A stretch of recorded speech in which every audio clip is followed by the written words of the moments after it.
Hi friends, welcome back to my channel Roja Kiran 2020.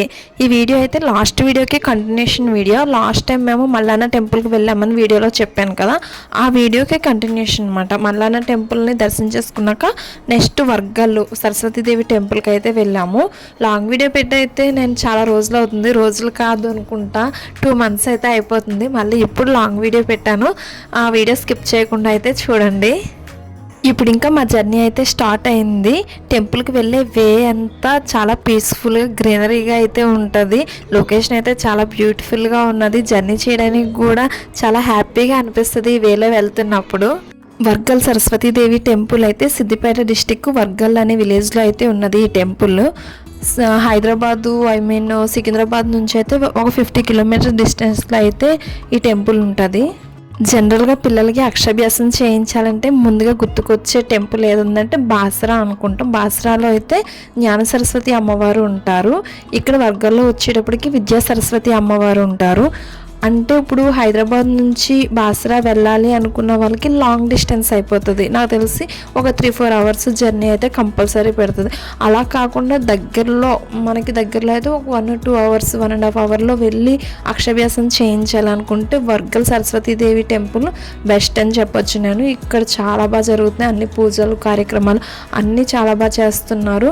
Maximum వసంత పంచమి ఆ టైంలో అయితే ఇంకా చాలా రష్గా ఉంటుందంట. ఎందుకంటే అది మెయిన్ టైం కదా వసంత పంచమి అనేది.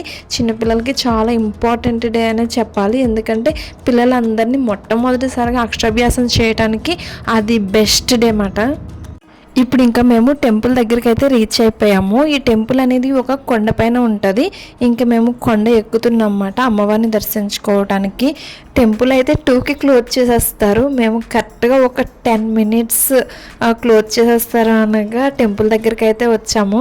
ఇంకా పరుగున వెళ్తున్నాం అన్నమాట ఇంకా టెంపుల్ దర్శించుకోవడానికి.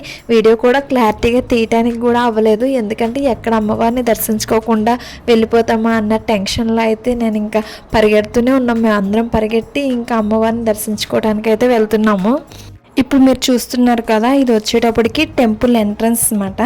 ఇంకా మేము ఇప్పుడు టెంపుల్ లోపలికి వెళ్ళాలి. ఈ కంగారులో మేము దర్శనం వైపు వెళ్ళకుండా హోమం చేసే ఉంటాయి కదా, అక్కడ అన్నప్రసాదం చేస్తారు కదా, అన్నదానం పెడతారు కదా, అక్కడికి అయితే వెళ్ళిపోయాము. ఇంకా మళ్ళీ వెనక్కి వచ్చి ఇంకా మళ్ళీ క్యూ లైన్లోకి అయితే వెళ్ళాము అమ్మవారిని దర్శించుకోవడానికి. ఇది ఫ్రంట్ గోపురం అన్నమాట. అమ్మవారి టెంపుల్ లోపలికి వెళ్ళేటప్పుడు గోపురం అన్నమాట. చూడండి ఒకసారి గోపురం ఎలా ఉన్నది అనేది.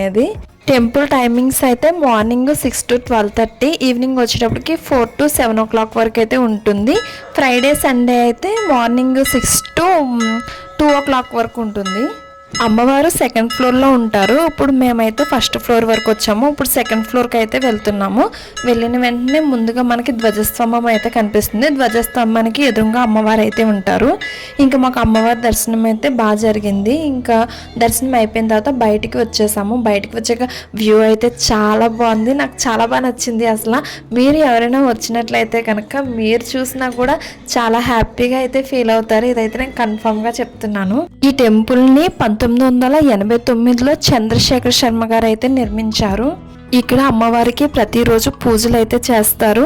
అలాగే ఇంపార్టెంట్ డేస్ ఉంటాయి కదా, అమ్మవారి నక్షత్రమైన మూలా నక్షత్రం రోజు, అలాగే దసరా టైంలో, నవరాత్రుల టైంలోని వసంత పంచమి ఆ డేస్లో అయితే ఇంకా చాలా బాగా చేస్తారు అమ్మవారికి పూజలు అనేవి.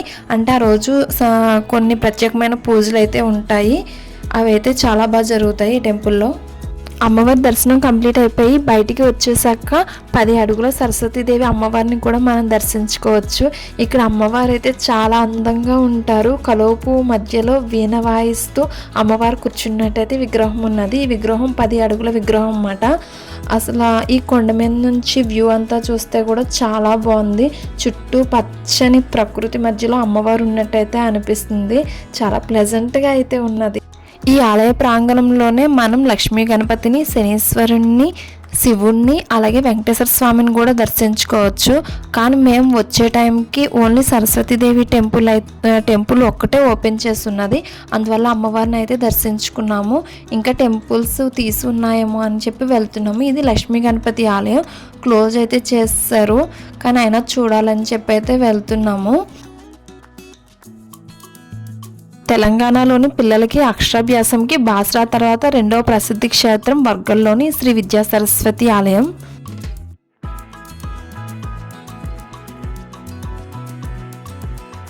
అలాగే ఇక్కడ వేద పాఠశాల కూడా ఉన్నది. చెప్పాను కదా, మేము వెళ్ళే టైంకి అయితే మిగతా టెంపుల్స్ అన్నీ అయితే క్లోజ్ చేసి ఉన్నాయి. ఇక్కడ వేద పాఠశాలలో స్టూడెంట్స్ ఒక 50-60 మెంబర్స్ దాకా ఉన్నారంట. వాళ్ళు ఏంటంటే దేవునికి సంబంధించిన వేదాలు, శ్లోకాలు ఇవన్నీ అంటే వాళ్ళకి నేర్పుతారంట ఇక్కడ. ఇప్పుడు ఇంకా మేము అన్నప్రసాదం తీసుకోవడానికి అయితే వెళ్తున్నాము. ఇక్కడ డైలీ నిత్యాన్నదానం అయితే జరుగుతుందంట. ఎంతమంది భక్తులు వచ్చినా అందరికీ ఫుడ్ అందించేటట్టు అయితే ఇక్కడ ఉన్న వాళ్ళు అయితే చూస్తున్నారు.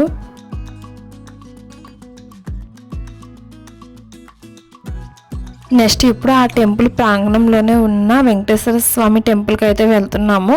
టెంపుల్ అయితే క్లోజ్ చేసేసారు, బట్ బయట నుంచైనా చూద్దామని చెప్పి అయితే వెళ్తున్నాము మేము.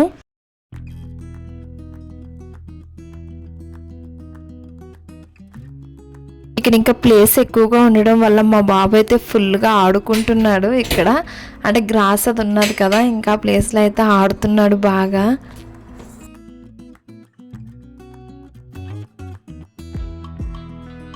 ఈ టెంపుల్ దగ్గర నుంచి వ్యూ చూడండి ఎంత బాగా కనిపిస్తుందో.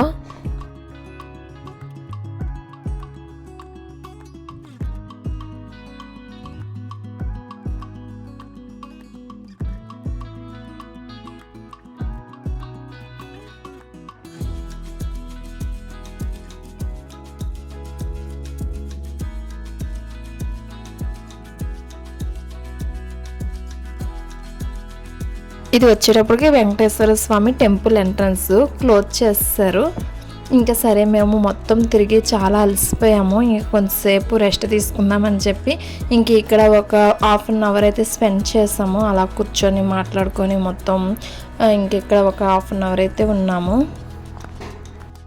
ఈ వెంకటేశ్వర స్వామి టెంపుల్ చుట్టూరు అయితే పువ్వుల మొక్కలు చాలా ఉన్నాయి. ఎక్కువగా గులాబీ మొక్కలు అయితే ఉన్నాయి. చాలా బాగున్నాయి, అసలు చాలా బాగుంది వ్యూ అంతా ఇక్కడ.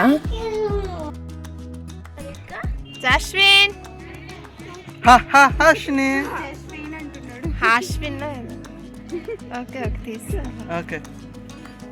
ఈ టెంపుల్ కిందనే పిల్లలు ఆడుకోవడానికి, ఎంజాయ్ చేయడానికి పార్క్ కూడా ఉన్నది. ఆ పార్క్లో శివుని విగ్రహం కూడా ఉన్నది. పార్క్ అయితే బాగుంది, కాకపోతే కొంచెం మెయింటెనెన్స్ అయితే ప్రజెంట్ లేనట్టు అనిపిస్తుంది. ఇంకా మేము పార్క్ కూడా చూసుకొని ఇంకా రిటర్న్ అయితే బయలుదేరాము. నెక్స్ట్ ఇప్పుడు మేము కీసరగుట్ట అయితే వెళ్తున్నాము. అది నెక్స్ట్ వీడియోలో అప్లోడ్ చేస్తాను. కీసరగుట్ట వ్యూ కూడా చాలా బాగుంది. అప్పటి వరకు ఈ వీడియో అయితే చూడండి. వీడియో నచ్చినట్టయితే లైక్, షేర్, కామెంట్, సబ్స్క్రైబ్ చేయడం మర్చిపోకండి. Thank you.